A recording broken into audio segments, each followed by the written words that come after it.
In any royal commentator's books, the announcement in 1999 that Prince Edward would be made an Earl and not a Duke on his wedding day gave quite a shock. By tradition, male children of the sovereign receive a dukedom on their wedding day, therefore making their new wife, the Duchess of X rather than the slightly more confusing HRH Princess Michael of Kent as happened for Prince Michael's wife. Prince Edward is the youngest of the Queen's children. He is automatically HRH the Prince Edward by birth, and any other titles come affixed to that. The title of Earl ranks below Duke, below Prince and below Marquess, though Marquess is never used as a royal title. It is said that Prince Edward chose the title of Earl of Wessex because of its connotations with one of Edward's favourite films, Shakespeare in Love. In it featured a character with the title of Earl of Wessex. It could have been worse for Edward and Sophie. He could have been given no title, like the aforementioned Prince and Princess Michael of Kent, making Sophie, Her Royal Highness the Princess Edward, or in shorter reference,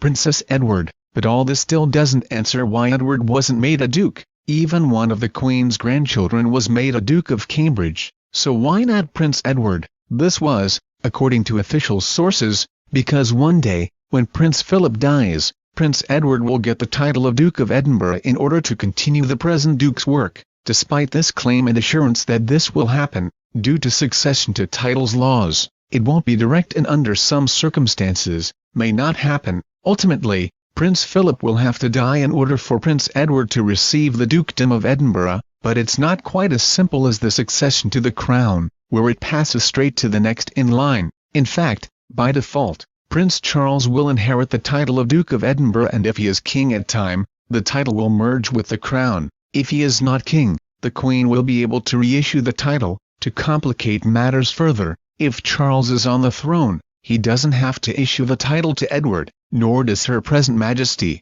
The Crown is at liberty to do as wished with the title. It could even be given to another member of the royal family. Despite this, we think that they'll stick to the promise of making Prince Edward Duke of Edinburgh. Plus this would mean that by courtesy, Prince Edward's son James would become Earl of Wessex, and instead of being James Viscount Severn, would be James Earl of Wessex. Lady Louise's title wouldn't change. Sophie's title would become HRH the Duchess of Edinburgh. Thank you for watching.